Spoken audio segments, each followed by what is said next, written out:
uno inventa para recrearse en esta situación de aislamiento también.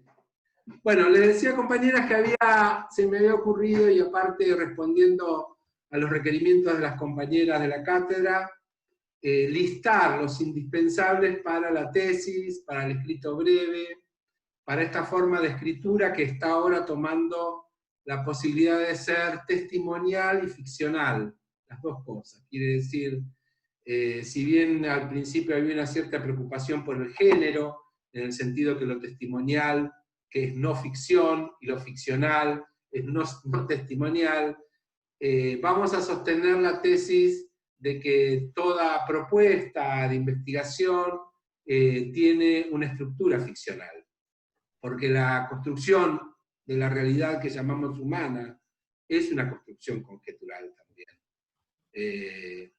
Me dejarán que desarrolle un poquito más esta tesis. Esto no quiere decir que la realidad no exista, o que la realidad es tantos puntos de vista como personas existan, no me refiero a eso, sino me refiero a que nuestras investigaciones y nuestras intervenciones en ciencias sociales tienen que dar cuenta de una construcción teórica que es ficcional, que es conjetural, que se acerca al objeto, sujetos de estudio, con conjeturas, con hipótesis, y que ese acercamiento que nosotros le llamamos clínica es lo que nos permite corregir, nos permite confrontar, nos permite orientar nuestra práctica. Pero vamos formulando estas hipótesis, estas conjeturas. ¿No? Conjetura es también conectar. Entonces, estos 6 insumos indispensables para la tesis que ustedes leen en el libro Tratar la locura, el primer insumo lo llamo material. El material sobre el que nos proponemos dar cuenta de una tesis, un escrito breve, un libro, es el material que refiere a los registros de las investigaciones, de los abordajes. En el caso de quienes está hablando, es el material que reúne, por ejemplo, las notas a propósito de lo que llamé novelar el fracaso educativo, es el material que relaciona también las investigaciones sobre el grupo institucional de alcoholismo, que estaré presentando en próximas clases, y es el material que reúne las investigaciones a propósito de lo que luego llamamos tratos de locura, la judicialización de la salud mental. El material son nuestras notas de campo, fueron mis notas de campo, pero yo le llamo a ese material y a esas notas propio biográfico. Y le llamo propio biográfico para dar cuenta de que lo que he investigado, y es más, no me imagino que se pueda hacer de otra manera, supongo que sí, pero no me interesa desarrollar eso. Lo que investigamos en la academia, en la ciencia, y creo que en la vida misma, es aquello que nos provoca curiosidad, aquello que nos provoca pregunta. En mi caso, estar implicado en la psicología social y el psicoanálisis me hizo preguntar por estas cuestiones, me hizo preguntar cómo era posible educar, cómo era posible la enseñanza y aprendizaje, de ahí surgieron las notas respecto al caso educativo, me hizo preguntar sobre las condiciones de la mayor epidemia de salud mental en su momento, que se llama alcoholismo, y aún se llama alcoholismo también en salud mental, la principal causa de enfermedad y muerte en nuestra región, y me hizo preguntar también mi implicación con el psicoanálisis y con la psicología social sobre la locura. Esas fueron las curiosidades, y les llamo propio-biográficas y no autobiográficas, porque están relacionadas con el propio análisis, como le decimos, que no es el autoanálisis, que alguna vez Sigmund Freud se refirió como el análisis que uno genera hacia sí mismo con las herramientas, sino que el propio análisis es elaboración de los psicoanálisis efectivamente realizados con mis terapeutas en su momento. Entonces, las notas que llamo material son todas esas notas en donde doy cuenta de mi curiosidad sobre lo que estoy investigando. sobre cómo me impacta y sobre lo que me encuentro en el campo. A eso le llamo material, primer insumo. El segundo insumo que ustedes verán tanto en la tesis como en el libro Tratar la locura, el segundo insumo lo llamo documental. Documental, por un lado, y ya lo comentó Steffi en su clase, por un lado documental le llamamos a todo aquel trabajo de investigación que reúne, por ejemplo, en el caso de Tratar la locura, la ley 2440, llamada de desmanicomialización, todos los decretos, toda la propuesta institucional, de diseño institucional, porque una ley, compañeras, tanto provincial o nacional, una elaboración de un poder legislativo, es un diseño institucional. A nosotras nos ocupa qué es un diseño institucional. ¿Qué quiere decir?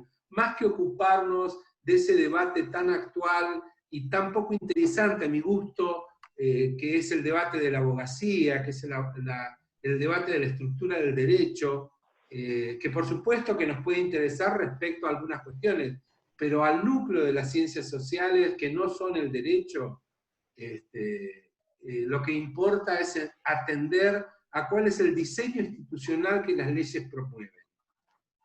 Y en el caso de la ley 2440, la ley de desmanicomialización, como se le llamó popularmente, no llegó a ser muy popular con un nombre tan difícil, pero como se la denominó de desmanicomialización, nos encontrábamos con una ley que fue promulgada en 1991 y que fue reglamentada parcialmente, menos de la mitad de los artículos, 6 años después, 7 años después, en 1991. Es necesario aclarar que en nuestro sistema legislativo una ley promulgada no tiene ninguna eficacia hasta que no es reglamentada. Una ley promulgada puede ser citada en algún estrado judicial, pero no es un diseño institucional. ¿Se comprende esto? Las leyes de las que nosotros como ciudadanía podemos reclamar son solamente aquellas leyes que, además de promulgadas, es decir, debatidas en el legislativo, votadas y aprobadas, están reglamentadas. La reglamentación es un documento aparte, para entenderlo en términos materiales, que lo que propone es como cada artículo de la ley, creo que son 24 o 26, en el caso de la 2440 rionegrina, cada uno de esos artículos, la reglamentación, también por hechura de la legislatura y las comisiones ad hoc, dicen cómo se va a aplicar cada uno de esos artículos. ¿Se comprende esto? Es la reglamentación que permite la aplicación. En el caso de la desmanicomialización ya llamaba la atención, en este segundo insumo que le llamo documental, que se tardaran tantos años en reglamentar una ley promulgada, lo que ya nos permitía interpretar el desinterés del Estado provincial y de los legisladores y legisladoras en dar cuenta de esta situación de la salud mental, que ya desde el 91 se llamaba a la rionegrina, el modelo, y que se publicitaba en el mundo como el de mayor avanzada y el de mayor impacto respecto al respeto a los derechos humanos de lo que se empezó a llamar usuarios. Y que fue también el modelo de gran cantidad de intentos desmanicomializadores de la República Argentina. En este segundo insumo, entonces, ustedes van a encontrar el estudio sobre este documento que está en el capítulo de Tratar la locura, y también llamo documental, este segundo insumo, a las historias trágicas. Además del material de la investigación, todo acercamiento que yo hice a las historias que le llamé en su primer momento trágica salud mental, era la cantidad de información que iba llegando por distintas vías, pacientes que se comunicaban con nosotros, material periodístico, archivos de diarios, toda esa cantidad de información que podemos proponer en la caja dentro de documental, de historias trágicas de salud mental. O sea que este segundo insumo, que llamo documental, reúne Por un lado, los diseños institucionales, las leyes, sus reglamentaciones, y por otro lado, el flujograma, vamos a llamar, las historias, las narraciones, los hechos tal como se presentan a dominio público, en muchos casos. A dominio público y en algunos casos, como en el caso de las expedientes judiciales, que transcurren por la organización institucional de la justicia rionegrina, en este caso, en particular. Todo eso es documental. Te vuelvo a decir, lo debemos distinguir de material, porque material tiene esta orientación que yo llamo propio biográfica. ¿Vamos bien hasta acá? Sí. Tercer insumo para un escrito breve, para una tesis, para esta tesis de la que estamos presentando, que es Tratar la locura. El tercer insumo es lo que llamo dirección, supervisión, nosotras le llamamos en nuestro ámbito de trabajo espejo crítico. La escritura, compañeras, tiene una potencia que la distingue, el trabajo con la palabra escrita, el estado sólido de la palabra, como le llamo también, tiene una potencia que la distingue, que es ese trabajo en solitario, ese trabajo de corrección y de hechura, que nos permite dar cuenta subjetivamente, en esta subjetividad nómade, como le gustaba decir a Deleuze, de lo que estamos pensando. Pero esa potencia es también un gran obstáculo. Nos es muy difícil, ustedes lo estarán viendo también, cuando se propone el escrito breve, cuando se propone la tesis con propio estilo, luego de trabajar los borradores nos va siendo muy difícil volver a leernos. Difícil en el sentido que se nos van generando lo que llamamos puntos ciegos. ¿A qué me refiero con puntos ciegos? Frases que me gustan mucho, voy a decir en primera persona, frases que me gustan mucho, algunas muletillas, algunos círculos en relación a conceptos que me gustan más que otros, zonas débiles de mi presentación que no suelen ser tenidas en cuenta. Digo, esto que nos pasa frente al papel, o más actualmente frente a la pantalla cuando escribimos, es lo que requiere que en algún momento se pase de la escritura a puertas cerradas, como suele suceder al comienzo, a lo que llamamos también escritura a puertas abiertas. Y puertas abiertas es, en el caso de una tesis, quien nos dirige. Yo tuve en un primer momento, durante los primeros años de mi tesis, a Fernando Ulloa, al doctor Fernando Ulloa, a quien le debo mucho de lo que he aprendido en psicoanálisis, en estilo de análisis institucional, y en el segundo caso, Ulloa me pudo dirigir desde principios del 2000 hasta un año antes de su muerte, que fue en 2008, y el segundo tramo de mi dirección de tesis fue con la doctora Silvia Barcos, a quien le debo gran parte de lo que pude aprender de su rigurosidad metodológica. Pero, ¿a qué me refiero con este tercer insumo? A una tesis, o a un escrito breve, o a un libro. Y es la mirada atenta, la lectura curiosa, pero también metodológica, la lectura con intensidad de alguien, que se proponga no solamente, como decimos desde un comienzo, decir lo que nos gusta o decir lo que no nos gusta de lo que leemos, sino decir por qué nos gusta o por qué no nos gusta. Ustedes lo han podido experienciar en lo que nosotros llamamos espejo crítico. Es esa parte en donde quien nos devuelve en el espejo crítico, yo incluso en la actualidad participo de un taller hace casi 2 años de escritura, en donde tanto quienes coordinan el taller como las compañeras del taller son y somos, me digo en plural, bastante exigentes a la hora de escribir nuestras críticas. Porque sabemos que eso se valora en quien quiere ser criticado en su escritura. Que por supuesto nos gusta que lo que escribimos guste, y sirva, pero también nos suele ser inclusive de mayor utilidad que nos digan en dónde está confuso, en dónde pierde potencia, en dónde pierde tensión, en dónde es necesario revisar, en dónde no queda claro, o inclusive entender que es lo mismo que pasa en análisis institucional, como nos enseñó Fernando Ulloa.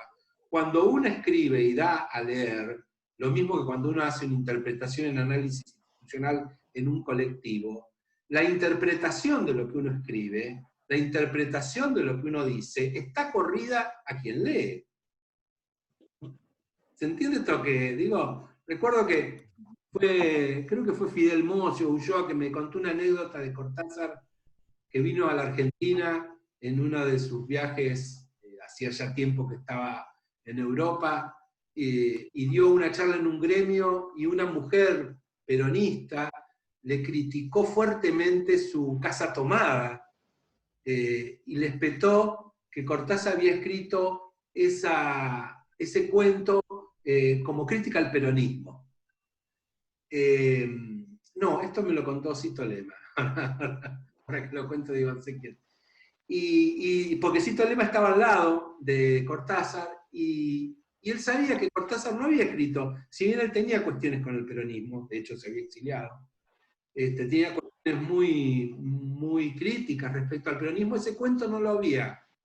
Sin embargo, Cortázar en esa presentación y frente a las críticas de esta mujer que es casa tomada, una crítica al peronismo, le pidió perdón. O sea, el escritor entiende que si bien es responsable hasta donde escribe, pero quien le lee puede hacer interpretación de lo que escribe y tiene poder sobre esa interpretación, no mayor que quien escribe, entiendo yo, ¿no? Pero sí con esto de que la interpretación de lo que escribimos, una vez que lo damos a conocer, está corrida al público, está corrida a quien nos lee. Y eso nos hace ser más rigurosas, más cuidadosas en este trabajo anterior del material, que en este trabajo que llamo dirección, supervisión, espejo crítico. Este tercer insumo es el que nos permite darle potencia a nuestra escritura para entender que la interpretación de lo que escribimos, como la interpretación de nuestras hipótesis en el trabajo de análisis institucional con el colectivo, está corrida a quien se ofrece esa palabra. ¿Vamos bien hasta aquí? Sí. El cuarto insumo, le llamé bibliografía. Parece bastante claro. Lo que quiero resaltar es por qué pongo este insumo en cuarto lugar. Por supuesto que quienes nos formamos en la universidad y en el ámbito académico, si hay algo que hacemos es leer, o por lo menos nos proponen una y otra vez que leamos libros, muchas veces son copias, capítulos, lo que sea, pero si hay algo que hacemos es leer y tener en cuenta autoras y autores. Es una gran dificultad la cantidad de cosas que leemos y la insistencia que hay en la cantidad de lecturas que tenemos que hacer a la hora de buscar y de encontrar y de entrenar el propio estilo. Entonces, el insumo de bibliografía está puesto en cuarto lugar porque nosotras propusimos en algún momento lo que llamamos bibliografía erógena o erótica, en el sentido de que es la bibliografía que nos provoca a pensar, que nos provoca a sentir, que le genera clima a lo que estamos pensando y diciendo, y que nos debemos animar inclusive a tomar eso que un autor o una autora escribió y pensó en su momento, y tomarlo inclusive sin citarlo, para trabajarlo casi, como nosotras decimos, plagiando o robando, aclarando que en el arte no se roba ni se plagia, porque para robar un piano hay que saber tocarlo. Entonces, por supuesto que al final, y en nuestros créditos bibliográficos vamos a poner nuestras autoras y nuestros autores de referencia, pero el cuarto insumo es la bibliografía que ahora que lo hablo con ustedes diría la bibliografía a buena distancia. Una bibliografía que sirva para orientar, para dialogar, para darle vigencia al pensamiento, pero que no nos haga huir de lo que estamos despuntando con nuestro propio pensamiento. ¿Cuál es nuestra apuesta sobre eso que estamos investigando? O sea, yo me sigo ocupando, como me ocupé en estas tesis, de dar cuenta de qué es para mí tratar la locura. De hecho, ya me han hecho ese chiste de que el libro quedó como tratar la locura de Daniel Sanz. Entonces, cuando lo presentan así, parece un análisis de mi propia psicosis. En todo caso, no está mal el chiste que me hacen, porque es cierto, si yo me meto con el tema, en algún momento, además de las investigaciones y de todos los fundamentos bibliográficos que pueda hacer, tengo que correr todo eso y decir cuál es mi propuesta y cuál es mi apuesta. Porque si no digo cuál es mi apuesta, lo que estoy haciendo seguramente es gastando papel o lugar para la data, muy erudito, pero se trata sobre todo en estos temas, como en el caso del alcoholismo, como en el caso del fracaso educativo, como en el caso de la locura, nuestra intención es marcar una diferencia respecto a muchas de las cosas que están pasando. El quinto insumo le llamé edición. Edición. Editar es también una ficción. Editar es como cuando se edita ahora en la actualidad un video, es cuando se edita, ¿qué quiere decir editar? Es seleccionar, cortar y pegar. Ahora, esas simples acciones respecto a un documento o un texto, es nuestra ficción. Cuando nosotras decidimos que esto va primero, y que va a ir primero, y que esto le va a seguir, y que esto va a concluir, estamos haciendo una elección muy concreta de cómo vamos a presentar esa realidad, la que llamamos investigación. Esa realidad virtual, le llamaríamos también hoy. Y es virtual porque no se opone a la realidad real, sino que es virtual porque es humana. ¿Qué quiere decir con esto? Y que en ese momento, el quinto insumo, que llamamos edición, que es cómo vamos a presentar, cómo vamos a cortar y pegar, qué va a ir primero, cómo va a continuar, cómo voy a lograr que desde el primer párrafo a los que siguen y hasta el final haya lo que se llama tensión en el texto. Entonces, ahí se perdió. ¿Estamos? No sé si... Sí. Ahí está, se me había perdido la cámara. Ahí está. Entonces, nos quedan unos minutos. Termino con esto. La edición es nuestro ficcional también. Es nuestra forma de conjeturar cómo presentamos eso que investigamos. Y el sexto y último insumo le he llamado formato. El formato, finalmente, es cómo voy a adecuar todo esto, lo que he estado hablando del primero al quinto, a una organización institucional específica o a una institución. En el caso de una tesis, por ejemplo, en el caso de mi tesis, que también está en la PEDCO, la tesis de, creo que son 300 y pico páginas, le sugeriría que vean el índice. Ahí hay, en el índice, ¿qué hay de mi tesis? En el índice hay lo que debería haber en todo índice de una tesis presentada a principios de esta década. Estado del arte, de metodología. ¿Qué quiero decir entonces? El formato es la pregunta sobre este material que voy a compartir, en el marco de qué organización institucional va a ser leído, va a ser escuchado, va a ser discutido. Si ese formato es académico, buscaré las normas que son de público y notorio de esa academia, de esa organización institucional, perdón. Si el marco es la literatura, como me está interesando actualmente presentar y va a ser en las próximas clases cuando ya hable de lo ficcional o de lo testimonial, ficcional también hay normas. Son las normas gramaticales, las normas lingüísticas, las normas que nos permiten entender que nuestro lenguaje, la institución del lenguaje, tiene instituidos que debemos atender si queremos ser atendidas. Y ser entendidas, además de ser atendidas. Bueno, me extendí. Estoy seguro que con el profesor asociado hubiese sido más breve, pero bueno, no sabía. Preguntas. Tenemos unos minutos, dele. Yo tengo tuve algunos trabajos en el trabajo, con el segundo, porque no sabía por dónde empezar, y como no sabía por dónde arrancar, leí todo el texto, todo el libro lo leí de Tratados de Locura, algunos otros textos que dieron y unos videos.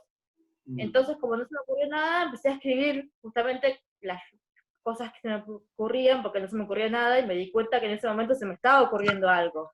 Escribir qué es lo que pasaba, pero qué es lo que me pasaba o qué ideas me remitía a todo lo que había leído. Pero después, viendo de nuevo el modo de evaluación, me di cuenta que está más asociada al tercer escrito que al segundo. Sí. Así que ahora estoy pensando en usar un poco uno de los videos habló sobre una mujer que usted habló y le recomendó escribir una nota a su hijo. Entonces, estar como que me están pidiendo una carta, una nota desde una cierta institución en la que yo escriba, como que un psicólogo le da a alguien que está en la institución, en la que no se sienta acorde, que les pasan un montón de cosas, que escribe una carta. Entonces como que estoy viendo si voy por ahí, porque la verdad que no sabía cómo escribirlo. Bien. Así me parece que hay que reflexionar. Ya sirven los insumos de los que estuve hablando, Ailín. Fíjese que ya está el material, digamos, esa carta de la que está pensando. La bibliografía es momento, por eso yo decía cuarto, de ponerla a buena distancia. Ahora fíjese de eso de lo que usted me acaba de contar, ¿qué es lo que le interesa? Haga la síntesis de lo que le interesa por escrito. Lo que le interesa compartir, lo que le da curiosidad, lo que le llama la atención. Dentro de, estamos en la unidad de la locura, respecto de la locura. Y respecto de la locura, es de la locura del otro, pero es de la locura como ese borde en el que todas estamos, en la medida que es nuestra posibilidad de estar en las instituciones del momento. Una de nuestras definiciones es justamente eso, de pensar la locura como una particular forma de transitar las instituciones del presente, pensando que llamamos loco o loca a quien queda por fuera de las instituciones, que suele ir a instituciones con otros tratos. O sea, es imposible para un humano estar fuera de la institución de la humanidad. No existe esa posibilidad. Claro. Entonces, de lo que me está presentando, me parece que está muy buena esa idea de una carta como la posibilidad de alguien que está en un padecimiento, lo entiendo, ¿sí? O que le sucede, que necesita algo, ¿qué es lo que quiere compartir? ¿A dónde quiere ser alojado? Alojado no en términos de alojar de la institución frente a la locura, sino frente a los insumos de la ternura. Quiero ser más preciso respecto de esto.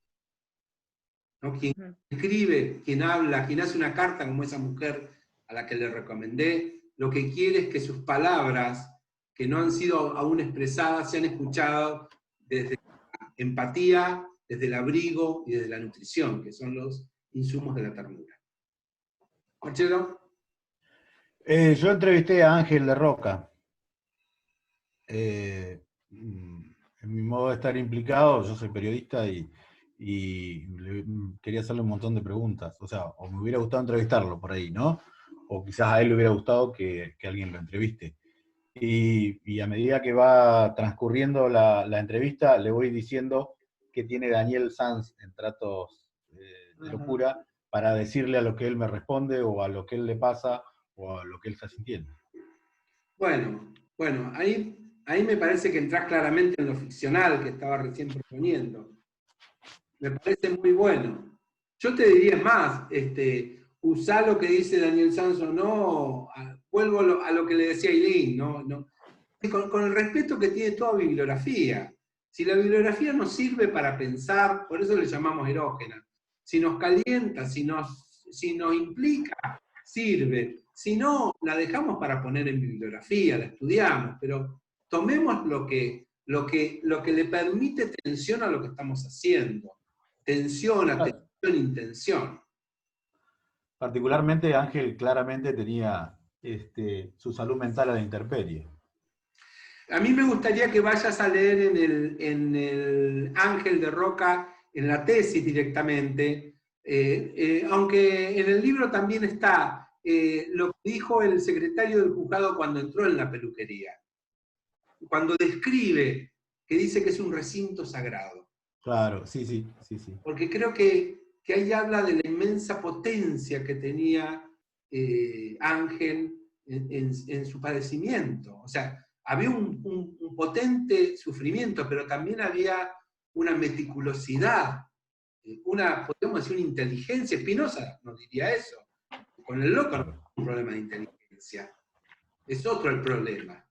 Inteligencia hay, ¿no? El registro que él tenía en los cuadernos, los videos, él tenía material para demostrar que lo estaban persiguiendo.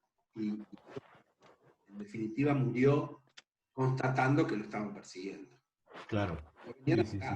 O sea, su locura fue vivir en una sociedad que lo iba a buscar con gente armada. Claro, que yo digo ahí en una partecita, que ahora no me la acuerdo bien, pero como que cuando llega la policía lo termina de matar, pero ya lo venían matando desde antes. Exactamente. Y está completamente corrido el aspecto de la ciencia social, de la psicología, psicoanálisis, sociología, toda esa preocupación que nosotros tenemos sobre las ciencias humanas, para Ángel no hubo. Bueno, compañeros, veo que están bien, les apuesto mucho más a que se fijen en el insumo, tanto de la edición como del primer insumo, atiendan a lo propio bibliográfico y al propio estilo. Pongan la bibliografía a distancia y pónganse a corregir y a escribir. Perfecto. ¿Bien? Ailín, más tarde te mando el espejo crítico, Ailín. Me gustaría. Bueno, quedamos así. Listo, gracias por todo. Gracias, hasta la próxima. Chao, chao, Elina, hasta luego.